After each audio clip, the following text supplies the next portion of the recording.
जय हिंद। आप सभी को चिल्ड्रंस डे की हार्दिक शुभकामनाएं।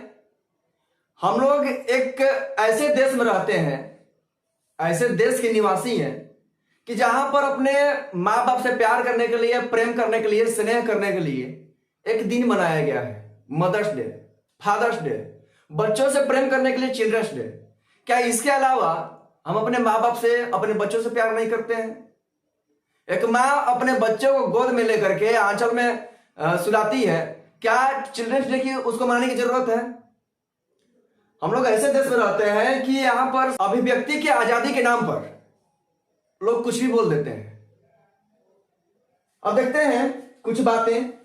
आज चिल्ड्रंस डे है और चिल्ड्रंस डे क्यों मनाया जाता है ये आप सभी को पता होगा, लेकिन हमें क्यों मनाना चाहिए आप सभी को पता होना चाहिए कि इतिहास जो है एक उलझी हुई सब्जेक्ट है। इतिहास कोई प्रमाण नहीं है और बहुत सारे ऐसे रियलिस्टिक इतिहास हैं जो कि हमसे छुपाया गया, हमें बताया ही नहीं गया, उस चीज को हमें सामने आने नहीं दिया जाता है। जैसे अगर बात करें कि छुपाया क्यों गया है, तो मैंने इसके लिए भी आप लोगों को एक वीडियो मैंने बना दिया था कि भारत के जो प्रथम शिक्षा मंत्री थे मौलाना अबुल कलाम, जो कि इंडिया के थे ही नहीं और उनका नाम जो इतना बड़ा है, वो खुद मक्का के रहने वाले थे। तो जो मक्का का रहने वाला हो, जो अरब का रहने वाला हो, वो तो अकबर को ही महान बताएगा।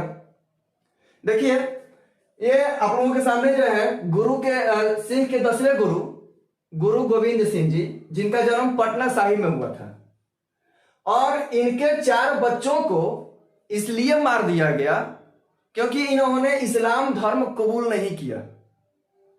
देखिए, ये जो कितने छोटे छोटे बच्चे हैं, ये जो अजीत सिंह हैं, जुझार सिंह जी हैं और ये हमारे साहिबजादा फतेह सिंह जी हैं, इनके कुल मिलाकर के 4 बच्चे थे। 2 बच्चा भी, इनका जो सबसे छोटे वाले बच्चे का, इनका जो उम्र था 6 साल का, इनसे बड़े वाले बच्चे का 9 साल का। इन लोगों को इसलिए मार दिया गया, दीवार में चुनवा दिया गया, शहीद कर दिया गया, बलिदान कर दिया गया क्योंकि इन्होंने इस्लाम धर्म को कबूल नहीं किया। और जो बड़े वाले बच्चे थे, खैर इन्होंने तो युद्ध में उन लोगों को वीरगति की प्राप्ति हुई। तो अगर हमें चिल्ड्रंस डे मनाना है, अगर मनाने की इच्छा है, तो ऐसे लोगों के लिए मनाएं, वैसे लोगों के लिए नहीं मनाएं जिसको कोई बच्चे से दूर दूर तो कोई वास्ता ही नहीं है, जिन्होंने भारत के कश्मीर को अभिन्न जाकर के संयुक्त राष्ट्र में मामला दे दिया है, 370 धारा वहां पर लगवा दिया था। वैसे लोगों के लिए जिनके कपड़े धुलने के लिए लंदन जाते थे, वैसे लोगों के लिए जिनका सिगरेट खत्म हो जाता था, उनके सिगरेट लंदन से आते थे। तो ऐसे लोगों के लिए हमें बाल दिवस मनाने की कोई जरूरत नहीं है। मनाना है, आप अपने बच्चों के लिए, अपने आदर्शों के लिए मनाएं, ताकि इससे हमारी इतिहास और हमारा धर्म कायम रहे। अब ध्यान देंगे कि कुछ लोगों को अभी भारत को लगता है कि आजादी मिली ही नहीं है, कुछ लोगों को लगता है कि भारत की आजादी जो है 2014 में मिली हुई है, तो और कुछ लोगों को भी लगता है कि भारत आजादी नहीं हुआ है, कुछ लोग आजादी की मांग कर रहे हैं। अब यहां पर देखिए, अभी 2-3 दिन या कुछ दिन पहले ही पद्मश्री अवार्ड से नवाजा गया है कंगना रनौत जी को, और पद्मश्री लेने के बाद इनको ध्यान आया कि अभी भारत तो आजादी नहीं हुआ था, इनको आजादी 2014 में मिली थी।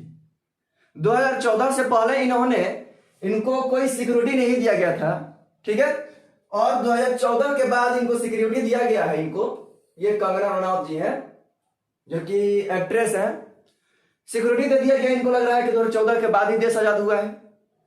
अगर माननीय पुष्पेंद्र कुलश्रेष्ठ जी, जो लोग नहीं जानते होंगे, इनको देख सकते हैं, इन्होंने कहा है, और ये भी जो भी चीजें बोलते हैं वो सबूत के साथ बोलते हैं, कि भारत अभी तक आजाद नहीं हुआ है, अभी तक आजाद नहीं हुआ है। लेकिन अगर कोई किसी को लगता होगा कि भारत आजाद हुआ है, तो इनका कहना यह है कि ऐसा कोई हमें दस्तावेज दिखाइए, ऐसा कोई गवर्नमेंट डॉक्यूमेंट दिखाइए जिसमें लिखा हो कि भारत जो है 15 अगस्त 1947 को आजाद हुआ था। अगर भारत 15 अगस्त 1947 को आजाद हो गया था, यदि अंग्रेजों ने आजाद कर दिया था, तो वहां की जो महारानी है, उनको भारत में रहने के लिए चाहे कितने भी दिन रहे, उनको कोई वीजा की जरूरत क्यों नहीं पड़ती है, पासपोर्ट की जरूरत क्यों नहीं पड़ती है? अभी कुछ लोगों को, जैसे इनको तो सब लोग जानते ही होंगे, अगर एक आम आदमी के ऊपर देशद्रोह का मुकदमा दायर हो जाता है, मुकदमा हो जाता है, तो उसका जो बचा खुचा जीवन है वो भी झंड हो जाता है। लेकिन इन लोगों को देशद्रोह का मुकदमा डालने के बाद भी ये लोग बाहर घूमते हैं और बाहर घूम करके नेता बनते हैं, नेता बन करके संविधान से खिलवाड़ करते हैं। तो ऐसे लोगों के लिए अभी देश आजाद नहीं हुआ है, अभी आजादी यहाँ पर मांगी जा रही है। जेएनयू जैसी यूनिवर्सिटी हुए, यहाँ जामिया इस्लामिया जैसी यूनिवर्सिटी हुए, अलीगढ़ मुस्लिम यूनिवर्सिटी हुए, ऐसे ऐसे यूनिवर्सिटी में भी आजादी मांगी जा रही है। तो पता नहीं है कि किसको आजादी मिला है, किसको नहीं मिला है। और ये हमारे देश की विडंबना है और बहुत ही दुख के साथ कहना पड़ता है कि इतने बड़े संविधान, भारत के इतने बड़े संविधान होने के बावजूद भी यहाँ पर इस प्रकार का मजाक किया जाता है। एक आम नागरिक को परेशान किया जाता है, लोकतंत्र का मतलब ही जिसको नहीं पता है। और इसके पीछे हमारी, आपकी और देश के नेताओं की, सबसे ज्यादा तो देश के नेताओं ने इस देश को नर्क बना कर रखा हुआ है। हमारी भी दोष है इसमें। जिस दिन से हम लोग जागरूक हो जाएंगे उस दिन से अच्छे से संविधान का पालन होने लगेगा और ऐसे ऐसे लोग अंदर मिलेंगे।